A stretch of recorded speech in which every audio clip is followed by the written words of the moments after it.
na nasa likod daw ng pagpapakalat ng pulveron video na allegedly ay si President Marcos. Wala po bang plano ang Malacanang, especially ang Pangulong Marcos, na magpa-hair follicle test na siyang hinihingi po para matuldukan na? Sino po in particular? Kung napanood niyo po, sigurong... ikaw na po ba? Sige po. Kayo po ang humingi? Okay. Para po masabi lang ninyo na mayroong humingi. Wala po kayong karapatan humingi sa Pangulo ng anuman demand patungkol sa hair follicle test. At ngayon po ay handa na po tayong tumanggap ng inyong mga katanungan. Maricel Halili, TV5. Magandang umaga po. Ma'am, during the TRICOM sa Congress, na-mention yung pangalan ni former presidential spokesperson, Attorney Harry Roque, na nasa likod daw ng pagpapakalat ng pulveron video na allegedly ay si President Marcos. Nakarating na po ba to kay PBBM? Ano po yung naging reaction niya dito? Na isa si Attorney Roque daw. na Siya daw yung nagpakalat. Oo, nagpakalat. Hindi na to, bago. At buti na lamang, may isang tao na dati nilang kaalyado na sinabi na si Atty. Harry Roque ang nagpakalat. Even before, nakita natin ito sa kanilang rally sa Vancouver, Canada.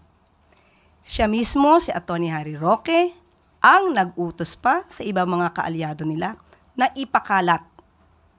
At sinabi pa nga niya, sigurado siya na ang Pangulo daw ang nasa video. Kung inyo marirecall ang kanyang mga sinabi doon sa Vancouver, Canada, o sa kanyang, yung kanyang mga sinabi nung sila ay nasa panahon ng balak na ipakalat itong video na ito. At sa mga previous statements din niya, sa mga interview, sinabi niya nga na ang naging daan dito para sa video na ito ay ang kasamahan niyang si Maharlika. Pinasalamatan niya to na it was made possible by Maharlika, this video. So, hindi na po bago ito sa pananaw ng taong bayan kung sino ba talaga ang naging utak o ang nagpakalat ng fake pulveron video na ito. So, does it mean that the President was not surprised when he heard about it? Dahil ito naman po ay inimbestigahan na rin po, natatandaan po natin na inimbestigahan po ito, in-evaluate din po ito ng PNP at ng NBI at nagkaroon na rin po ng fact check at nagsagawa po ng panibagong pag-iimbestiga kung ito ay tunay o hindi, pero napatunayang manipulated ang sinabing video at may face swap. Ito ay galing din sa evaluation ng Deep Fakes Analysis Unit na part of India-based Misinformation Combative Alliance or Combat Alliance. So hindi po ito lingid sa kaalaman ng palasyo dahil ang nais lamang po ng Pangulo ay maipakita sa taong bayan na hindi totoo ang kanilang pinapakalat na video at hindi totoo ang kanilang ibinibintang sa kanya. Ma'am, will there be any legal action from Malacanang? Nakausap natin ang Pangulo at sinabi po niya na hayaan na lang po natin ang ating mga law enforcement agencies, ang NBI, ang DOJ, ang magsagawa ng pag-iimbestiga patungkol dito. At kung mayroon dapat na managot, kung napakita talaga ang liability ng kahit sino dyan na involved, ay dapat lamang po siguro masampa ng kaso kung ito po ay makikita naman po ng DOJ at ng NBI. Salamat po. Eden Santos, Net25. Good morning po, Yusek. Balikan ko lang po yun dun sa di umano'y pulveron na video ni Pangulong Marcos. Sabi niyo po kanina ay naimbestigahan na yan, pero biglang iimbestigahan pa ng DOJ at NBI. At napatunayan na po na ito ay fake dun po sa isinagawang pagsusuri from yung Indian company. Wala po bang plano ang Malacanang, especially ang Pangulong Marcos, na magpa-hair follicle test na siyang hinihingi po para matuldukan na itong issue po ng di umano'y paggamit ng ipinagbabawal na gamot ng ating Pangulo? Sino po ba ang humihingi? marami po sa ating mga kababayan ang sa social media na nagre-react dito po sa ipinapalabas na video na ito. Actually, parang na-die down na po ito before dahil nga sasabi nga na Malacanang it's a fake. Pero biglang nabuhay after po nung ginagawang investigasyon mismo ng Kongreso, ng Kamara. Kaya po muling lumabas itong video na ito. And sabi nga po nung vlogger na si Miss Pebbles Cunanan ay si Attorney Harry Roque, yung mastermind nitong video. Pero inamin naman ni Miss Maharlika, yung another vlogger, na parang siya yung nagbigay lang kay Attorney Roque. Kaya ang tanong ko po, sabi niyo sa social media hinihingi. Sino po in particular ang masasabi niyo sa akin na humihingi ng ganitong klaseng pag-test? Ang atin pong mga kababayan Sino na po in Madam particular? Yusek, Kung napanood niyo po, sigurong, ikaw na po ba? sige po. Kayo po ang humihingi? Okay. Para po masabi lang ninyo na mayroong humihingi. Pero Hindi. marami po sa social media So, kung kayo ay nagbabasa po sa SOCMED, Madam So, Yusek. isa ka nga sa humihingi. Kasi po gusto Sige, niyo tanong ko nga, isa ka ba? Kasi we have to be specific on this. Isa ka ba sa humihingi? ang mga kababayan po natin. So, isa ka sa humihingi. Actually, I'm a journalist. Hindi Yes, nga, naman po tanong ako ko nga. humihingi. Pero parang gusto ninyo na meron lang kayong Basihan. basihan. Sino nga po? Kasi sabi niyo po kanina, ay napanood yun niya yata sa social Opo, Madam media. Sino po? Yusek, syempre kami po ay mga Pilipino rin. As a journalist, gusto po namin na hindi fake news. Yun pong aming ibabalita sa taong bayan. Okay, so humihingi po. Si nagdidiman. si Attorney Vic Rodriguez, di ho ba Okay. matagal na rin naman niyang hinihiling niyang hair follicle test. Okay, tanong po natin. Ano po ba ang basihan para sa paghingi at i-demand sa Pangulo ang isang hair follicle test? Ito po ba'y may pagbibintang na siya ay di umanong gumagamit ng illegal na droga? Kung may pagbibintang, liliwanagin po natin. Kung may pagbibintang sa Pangulo, yung nagbibintang ang dapat na magpatunay kung may ginagamit man o wala. Hindi po pwedeng gumawa ng kwento, walang basihan, isang guni-guni para masira ang Pangulo, at walang basihan. Kahit saan po na kaso, kung sino yung nagbibintang, siya ang magbigay ng pruweba. Hindi nyo pwedeng sabihin na, ito, gumagamit ka, patunayan mong hindi. Hindi po yon ang tamang logic. Kayo po na nagbibintang, kayong humihingi at nagdidiman sa Pangulo, kayo muna ang magpatunay na mayroon siyang ginagawang mali. Kapag wala po kayong napatunayan, wala po kayong karapatan humingi sa Pangulo ng anuman demand patungkol sa hair follicle test. Thank Okay you po? po. Salamat. Ivan Mayrina, GMA7. Yusek, may we get a statement on the kidnapping and murder of businessman Mr. K? Confirmed just today by Secretary Remulla. Nagkausap po kami, kanina lamang po, ni General Torre at saka ni General Jean Fajardo. At ang una po nilang sinabi sa akin ay magkakaroon po sila ng sariling press conference.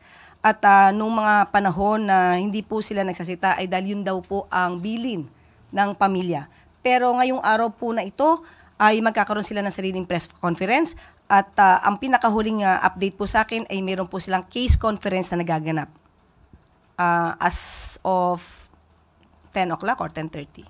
The Filipino-Chinese business community expressed alarm over what they call a spate of kidnapping incidents. Sa bilang po nila, 12 so far this year. What does the palace have to say about this, and are we going to take stronger measures to respond to this? Opo, patuloy po ang pag-iimbestiga po dito. Hindi po ito tutulugan ng gobyerno. Ang lahat po na nagaganap dito ay pinagbilin po ng Pangulo na dapat imbestigahang mabuti para po ma-lessen o ma-eradicate ang mga ganitong klaseng krimen dito sa Pilipinas. Ann Soberano, Bomborazo. Yusek, good morning. The Philippine Coast Guard on Tuesday said that it has spotted another Chinese research vessel sailing sa Cagayan Province. Na-detect po ito sa pamamagitan ng dark vessel detection technology from Canada. And it is the second ship that entered the northern economic zone ng Pilipinas. Ano po ba yung reaction dito ng Malacanang? Parang persistent na po yung presence ng mga Chinese research vessels sa ating teritoryo. Opo, sa mga ganyan pong mga issues po ay ipapaubaya po natin sa ating Philippine Coast Guard at nakikipag-ugnayan po tayo sa ngayon kay Commodore Tariela at malamang po maya-maya lamang po ay ibibigay namin sa kanya ay sa inyo ang kanyang mensahe.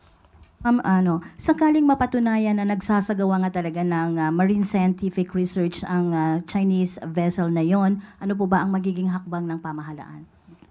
Sa ngayon po ay aalamin po muna natin, hindi po tayo pwede mag-speculate at ito po ay sensitibong issue. Kapag ka po napatunayan at meron po ng imbestigahan at meron na po tayong data, ibibigay po namin sa inyo ang sagot agad-agad po.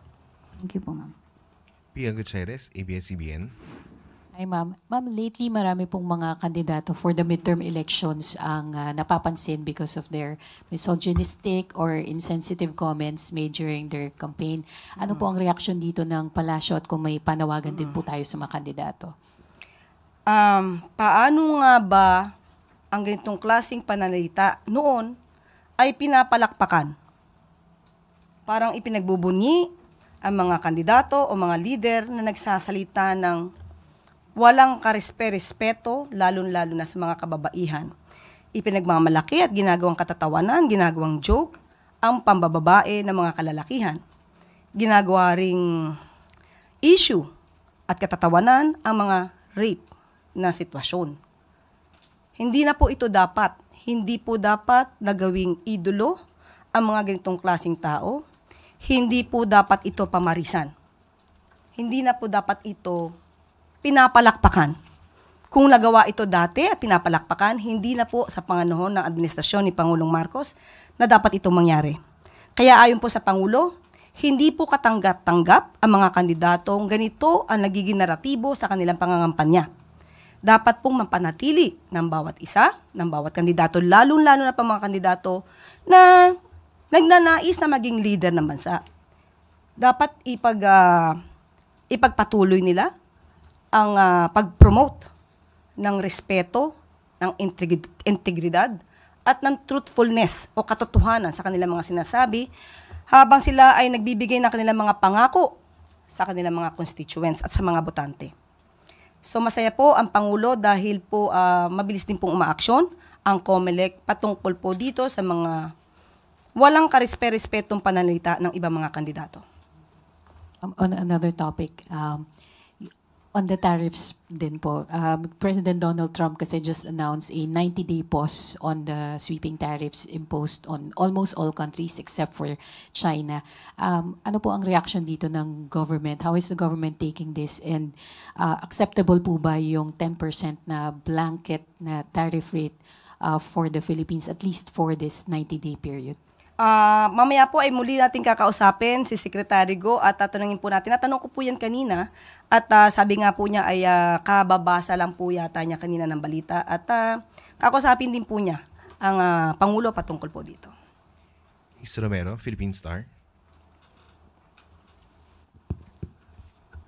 So wala pa po tayong concrete measures on tariff sa US so far. So pinag-uusapan parang as we speak, no, Yusek?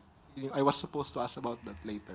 A while ago. Opo, nandito po kasi kanina si Secretary Go at siya po nagpaliwanag patungkol po sa mga maaaring gawing aksyon ng administrasyon patungkol po dyan. Okay. So, yeah. Regarding yung sa misogynistic comments, you're saying it was cheered, no, before. So, are you attributing it to our former president, yung mga ganong uri ng komento? Para sa record lang po. Wala po akong sinasabi na particular na tao.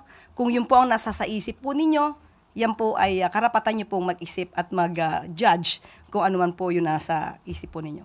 Okay, so the president himself said it was unacceptable yung mga ganong uri ng mga Pananalita. eventos. Opo, sinabi niya po. At tinanong po natin siya kanina kung ano ang kanyang mensahe. Yun daw po ay unacceptable. Okay, salamat po. Thank you po.